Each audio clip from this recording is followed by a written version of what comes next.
In a little district west of Washington Square, a colony of artists settled, attracted by low rents in the buildings abandoned by the companies so prosperous until the crash. At the top of a squatty, 3-story brick, Sue and Johnsy had their studio. They had met in May and enjoyed each other's company so much that the joint studio resulted. In November, a cold, unseen stranger whom the doctors called Pneumonia stalked about the colony, touching one here and there with his icy fingers. Johnsy, who smoked, her thin blood was no match for Mr. Pneumonia. Sue was beside herself with worry, and the only shoulder to cry upon was that of old Behrman, a painter who lived on the ground floor below them. Behrman was a failure in art. He had wielded the brush for 40 years, always about to paint a masterpiece, but had never yet begun it. He drank to excess and regarded himself as a guard dog of sorts to protect the 2 young women in the studio above.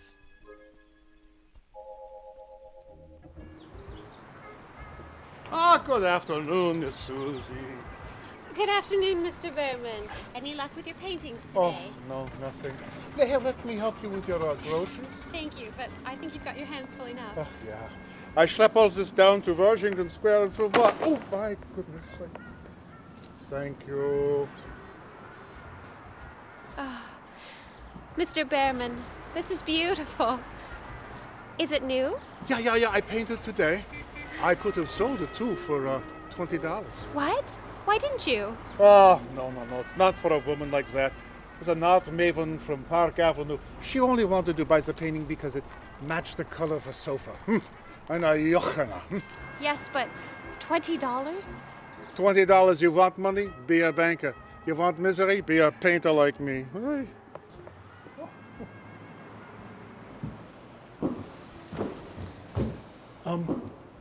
How is she? Miss Jonesy, I mean. Going to make her some soup. She seems to be getting worse. The doctor's on his way. Oh, such a foolish girl. Painting out in the cold like that for hours.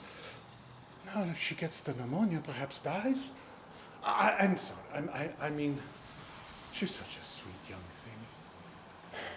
And such a talent, a gift for painting I should have. Listen, you tell her I make a prayer for her, yeah? Thank you, Mr. Behrman.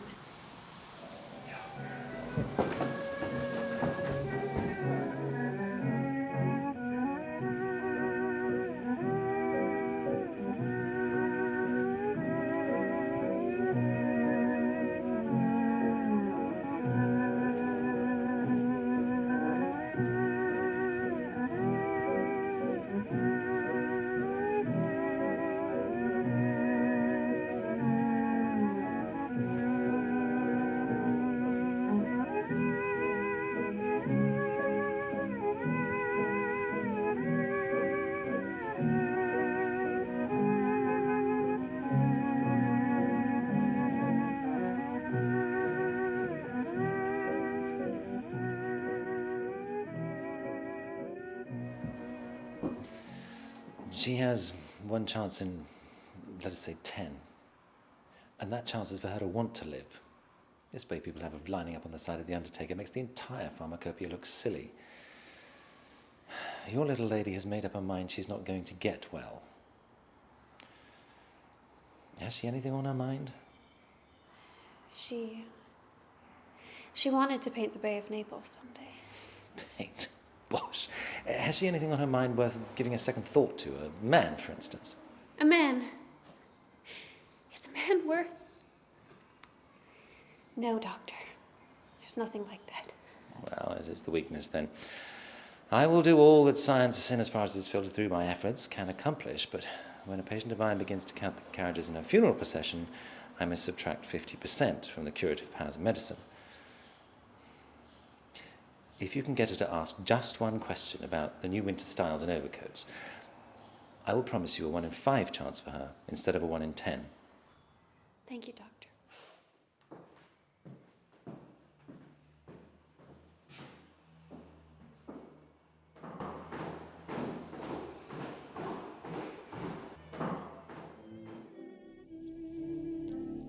Twelve.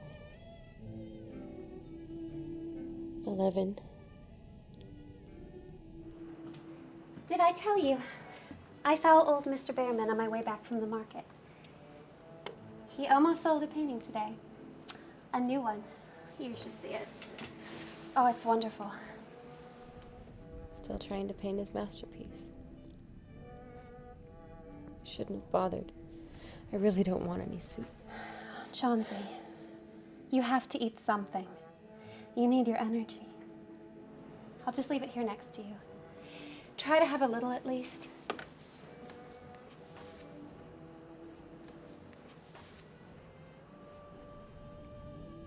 Nine. 8. 7. What is it, dear? 6. They're falling faster now. 3 days ago, there were almost 100. It made my head ache to count them, but now it's easy. Here goes another one. There are only 5 left now. 5 what, dear? Tell your Sooty. Leaves. On the ivy vine. When the last one falls, I must go too. I've known that for 3 days now. Didn't the doctor tell you? I've never heard such nonsense. What if some old ivy leaves to do with your getting well? And you used to love that vine so. Don't be a goosey. Why, the doctor told me that your chances for getting well real soon were... Let's see exactly what he said. He said your chances were 10 to 1.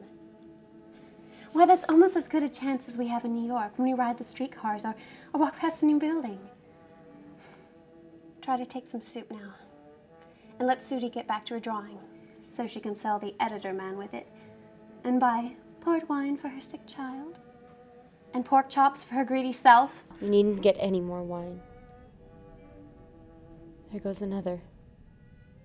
Now there's only 4. I want to see the last one fall before it gets dark. Then I'll go too. Oh, Johnsy, will you promise me to keep your eyes closed and not look out the window until I'm done working? I must hand these drawings in by tomorrow. I need the light, or withdraw the curtain. Couldn't you draw in the other room? I'd rather be here with you. Besides, I don't want you to keep looking at those silly ivy leaves. Tell me as soon as you've finished. I want to see the last one fall. I'm tired of waiting. I'm tired of thinking. I want to turn loose my hold of everything and go sailing down, just like one of those poor, tired leaves.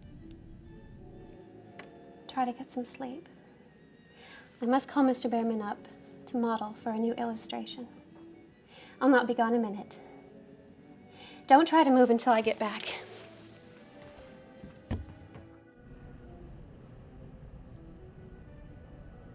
Three. Was? Is there people in this world who will die because some leaves drop from a confounded vine? Well, I've never heard of such a thing.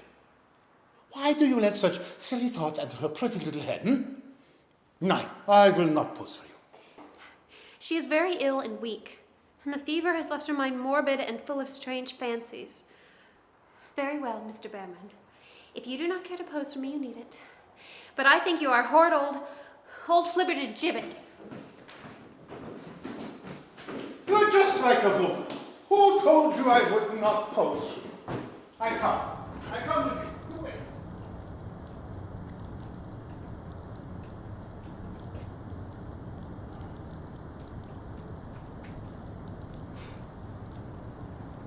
Oh, my Thank God. This is no place for someone as good as Miss Yonzi to lie in sickness.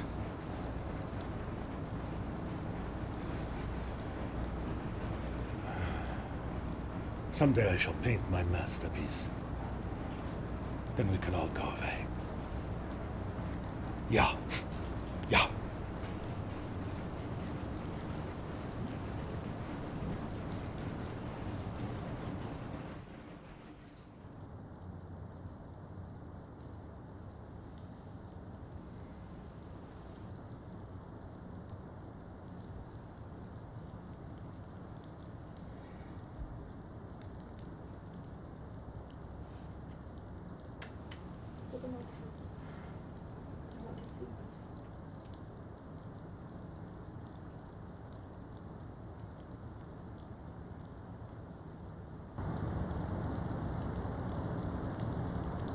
It is the last one. I thought it would surely have fallen during the night. I heard the wind. Today it will fall. And I will die at the same time. Think of me. If you won't think of yourself, what would I do?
Open the curtains.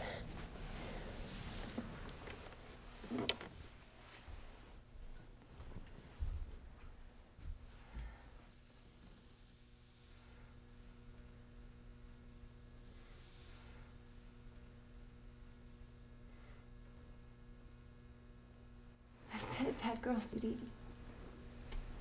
Something has made that last leaf stay there to show me how wicked I was. It is a sin to want to die. Will you bring me a little soup now? And some milk with a little port wine in it and... No, wait. Bring me a hand mirror first. And then pack some pillows about me. I'll sit up while you cook. Sudi. Someday I hope to paint the Bay of Naples. You will. You both will. Even chances. With good nursing, you'll win.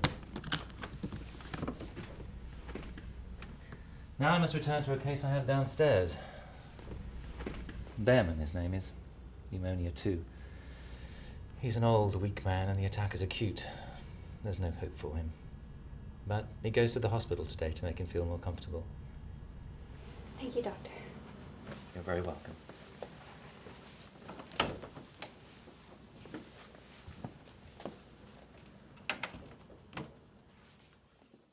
Oh.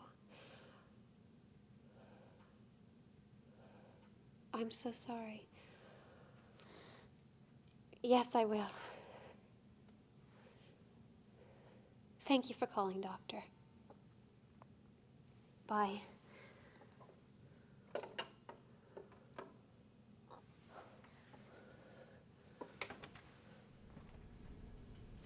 I have something to tell you, White Mouse.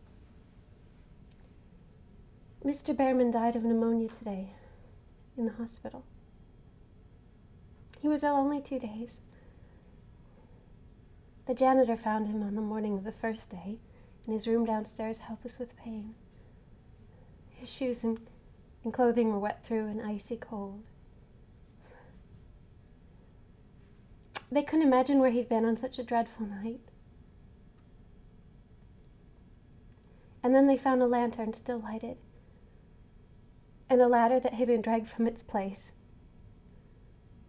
Some scattered brushes and a palette with green and yellow paint mixed on it. And